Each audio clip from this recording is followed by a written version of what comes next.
जी नमस्कार, जय श्री राम। आज हम सत्संग की महिमा का वर्णन करेंगे। कहते हैं ना, सत्संगत महिमा नहीं कोई, है ना। सत्संग की महिमा कभी छिपी नहीं होती। जैसा कि आपने सुंदरकांड में लंकिनी और हनुमान जी का संवाद पढ़ा, तात स्वर्ग अपवर्ग सुख धारिय तो लायक अंग, तुलन ताही सकल मिली जो सुख लव सत्संग।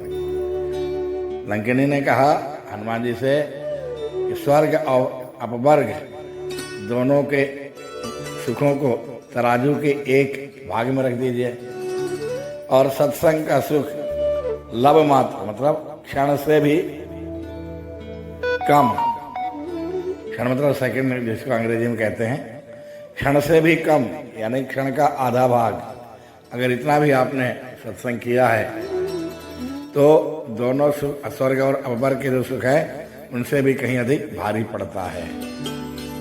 तो आज हम इसी पर चर्चा करते हैं। तो कहते हैं एक जगह सत्संग हो रहा था, तो संत जी सत्संग कर रहे थे। तो जब आपको पता है, जब सत्संग में संत जी जब सत्संग होता है तो पब्लिक आती है। तो सत्संग आरंभ होने से पहले सत्संग जी और संत जी बोले, आइए आइए, आ गए, आइए बैठिए, जहाँ जिसको जगह मिले बिराजिए। पब्लिक जा रही थी। ऐसी एक सेठानी जी थी, वो भी पहुंची। अब आपको पता है घर का कार्य कैसा होता है। सेठानी जी सुबह जल्दी उठती थी और अपना जो घर का कार्य करती थी। घर का कार्य शाम होने के बाद सत्संग में जाती थी। सत्संग में पहुंची थी, पहली बार गई थी। और जैसे वो पहुंची, उनके कान में ये शब्द पड़े, आइए आइए, आ गए, बिराजिए बिराजिए। सत्संग संत जी के शब्द थे, बिराजिए बिराजिए, जिनको जहाँ जगह मिले आप वहाँ बिराजिए।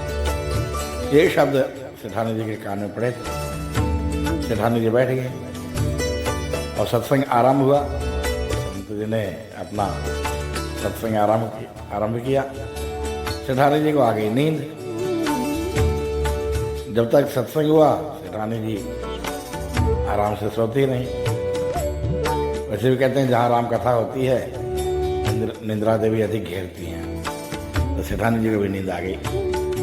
और जब सत्संग का विश्राम हुआ, पब्लिक चल पड़ी, जनता वहां से चल पड़ी। भक्तजन अपने अपने घर के लिए प्रस्थान करने लगे। तो संत जी बोले, जाइए जाइए, आराम से जाइए, जल्दी नहीं, बिल्कुल आराम से। तो आपको पता है कुछ लोग ऐसे भी होते हैं जिनको बहुत जल्दी होती है, तो जल्दी जल्दी जा रहे थे। संत जी बोले, भगिए नहीं, चोट लग जाएगी, आराम से जाइए। बस सेठानी जी के कान में यही शब्द गूंज रहे थे। सेठानी जी भी चली गई। अब रात्रि हुई, अपना भोज करके शयन कक्ष में जाने लगी। इधर क्या हुआ, कुछ चोरों ने कहा, चोरों ने सोचा सेठानी जी अकेली हैं, इनके घर में माल बहुत है, आज इन्हीं के यहाँ जो है चोरी करते हैं। चोर अपनी योजना बना के पहुंचे सेठानी जी का। सेठानी जी शयन कक्ष में एक आइए आइए, आ गए। और चोरों ने कहा, इसने कहाँ से हमको देख लिया भाई। कह रही आइए आइए, आ गए। बोले ऐसा चुपचाप बैठ जाओ। एक दो चोर बोले चुपचाप बैठ जाओ। बैठने लगे। सेठानी ने कहा, हाँ बैठिए बैठिए, जिसको जहाँ जगह मिले बैठिए। और चोरों ने कहा, सब देख रही है मैं। बोले चलो यहाँ से। चोर वहाँ से चल पड़े। अब बोले जाओ जाओ जाओ। सेठानी जी ने कहा, जाओ जाओ, आराम से जाओ। अरे ये तो पूरा देख रही है, भगो यहाँ से। अब जोर से भागने लगे। सेठानी जी ने कहा, भगो नहीं, चोट लग जाएगी, आराम से। भाई चोर वहाँ से भागे। इस तरह से सेठानी जी की चोरी बच गई। तो ये थी सत्संग की महिमा। जो सेठानी जी ने सुना, जिसका फल उसको प्राप्त हुआ। जय श्री राम।